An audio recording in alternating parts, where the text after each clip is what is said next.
You said I don't believe any of it. You say get high. A lot of people want to know what makes Bush's baked beans taste so darn good. Roll that beautiful bean footage. Some think it's our specially cured bacon, our fine brown sugar, or our delicate blend of spices. But the real reason our baked beans taste so good is the Bush secret family recipe, which I've shared with only one other soul, and he's not talking. Roll that beautiful bean footage. I am the son of an oil man. I lived overseas all of my life. I was very fortunate in both having several graduate degrees and being a Marine Corps infantry officer, Marine Corps intelligence officer, and then a clandestine intelligence case officer. I've programmed imagery satellites. I've helped steal signals code books. I've done counterintelligence. I'm basically intimately familiar with the way in which the U.S. government does or does not do the craft of intelligence. What you need to know is I'm a spy saying spying doesn't work. It's costing you $1.2 billion a week to produce the president's daily brief for a guy that can't read.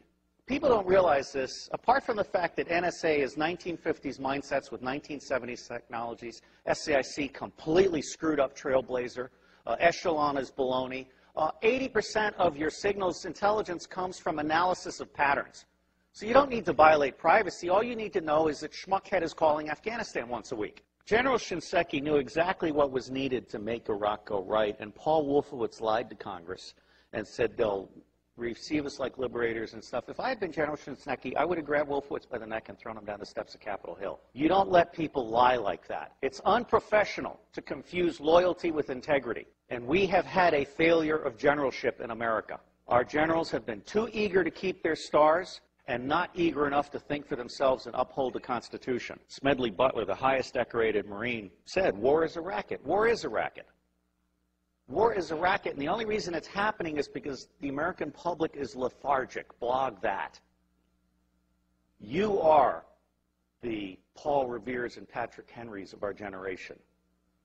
Bottom-up horizontal connection is key. Sharing at all levels, not top-down control. Public intelligence and influence is about to take off. We are about to bury rule by secrecy. Civil affairs is the focal point. The intelligence guys need to go back in their box. Bloggers, not informants, are key. The FBI is about to try and hire 2,000 informants in a Soviet police-style approach to security. That's idiocy. If you bloggers self-organize and attach yourself like leeches to specific issues, corporations, organizations, challenges, whatever, you will be the intelligence Minutemen of this century. The power is in your hands. There aren't enough guns to kill us all, and Halliburton can't build the jails fast enough to keep us down. Bloggers, as Linux is organized, where you grab onto an issue or something, and you are part of a structured citizen journalism blogging thing that lets no evil doing go unnoticed, that rules. So I think we're at a turning point. I think we're at the very beginning of a historic tidal shift in power, restoring the Constitution. I don't know how many of you are following this, but the Comptroller General has told Congress the United States of America is insolvent. We're out of schlitz. We literally have no money to make it to the next decade. Now, there's some very easy solutions. I can eliminate all income taxes tomorrow and have more than enough money to fund the government by using some other guy's bright idea. We tax the Federal Reserve at 0.0006, doubles our money until we decide to put them out of business permanently, because we certainly should not have central banks. We've put together an electoral reform pledge, and it's my view that any member of Congress, any member of the Senate that refuses to sign both the constitutional pledge supporting the Constitution and the electoral reform pledge should be put out of business. And I believe that will be 95% of all of these people. It may be time to literally dump Congress on its ass and start over. The government has gotten stupid to the point that it can't write a statement of work. And so they ask the contractors to write a statement of work, and the contractors write a statement of work saying, you need more of what I haven't been able to sell. And the government says, oh yeah, right, good. Put it in the budget. This is real shit. I can crack all 10 of the top-level threats to humanity in less than 25 years for less than 1/3 of what the world is spending on the military. Blog that. And I will tell you the price of buying back the United States government, it's $500 million a year. In the early 90s, Newt Gingrich and the Republicans got together. Their plan is now on the street. It's been exposed by a Columbia professor. They concluded that they could buy the United States government from school board to State House to White House for $300 million a year, and by golly, they did. And every single member of Congress is impeachable for having abdicated their Article I responsibilities under the Constitution and serving as foot soldiers for the president and his mendacious vice president. If you confiscate all the wealth in the world, which I do not advocate, all you have is a $5 bill for every one of the 5 billion poor on the planet. For what we have spent on the Iraq War, I could have given a free cell phone to every one of the 5 billion poor on the planet. I could have taken the 10% residual capabilities on DoD satellites, abandoned communication satellites, and I could have provided free T1 to the Southern Hemisphere. Blog that. That's the kind of stuff we have to do. Because if we don't do that, those 5 billion people, instead of producing wealth that stabilizes the earth, are going to produce plagues, epidemics, criminal gangs, drugged up people. Ralph Peters, a friend of mine, and the bottom line here is the only path to wine, women, and wealth for badasses anywhere on the planet that have no money is guns. And what's happening here is we're at the very beginning. We're just starting to come out of our little eggshell. When the industrial era began, it broke the connection between kinship and trust. And it started treating people as commodities. And then we lost sight of our government and we allowed the corporations to buy the government. The United States of America no longer represents we the people. But you can change that. The reason it's not working today is because we have a military-industrial complex that profits from secrecy and war, and it does not profit from efficiency and peace. Blog that. The bottom line here is that central banking is an evil cancer. These people are selling us credit they don't have so they can take profits they don't deserve out of our pockets. That's nuts. The United States government is constitutionally chartered to print money on the good faith and credit of all of us and not pay interest. Why are we being such fools? Well, unfortunately, if you fight them, you get assassinated. Lincoln and Kennedy were both about to print money and not borrow from the banks. I can't connect those two dots, but I can tell you they're side by side. But the reality is the federal government is broken in every possible way. And it's going to be localized, bottom-up resilience networks. They're going to save us. That's where you guys come in.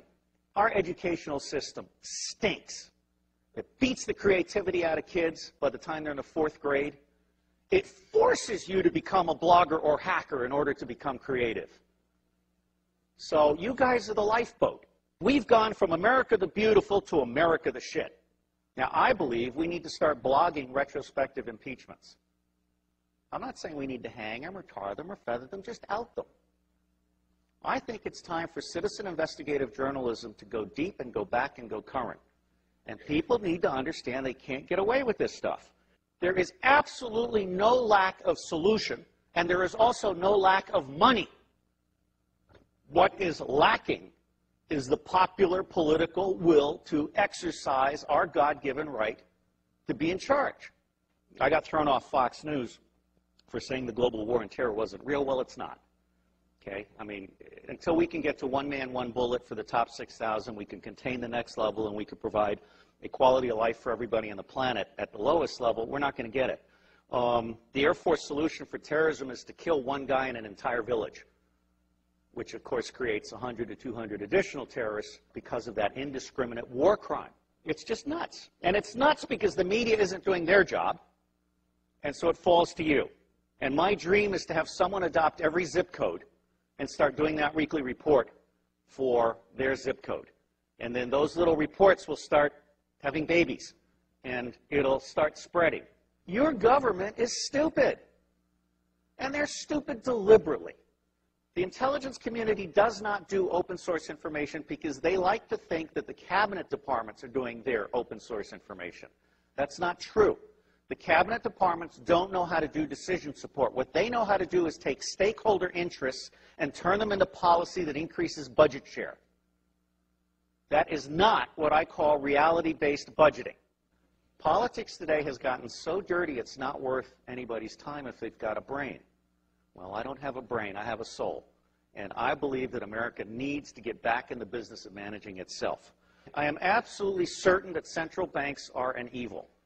Central banks are screwing us all. Orwell had it right. We are pigs being harvested for profits. I do believe there are secret societies, although, you know, given a choice between conspiracy and incompetence, I generally go with incompetence. The Bilderberg Group, I just saw a list of who attended the last time, and it's almost the list of nobodies who want to be somebodies combined with somebodies on their way down. You know, I'm not that impressed. These people think they're the movers and the shakers. They're only the movers and the shakers as long as you let them be the movers and the shakers. I spent 18 years trying to help secret government agencies get in touch with unclassified information. And Tom Atlee sent me an email, and he had this little signature blog where Buckminster Fuller said, don't try and heal a broken system, create a new system that replaces it.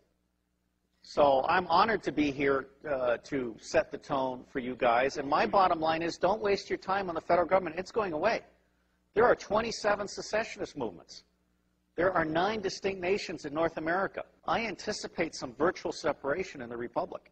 And I think that you're going to find that, like Vermont, for example, is all of a sudden going to be seen by the rest of America as exactly where we want to be, or Seattle. And so that's called the spike theory of change. As soon as one state gets it perfect, it's going to spread like wildfire.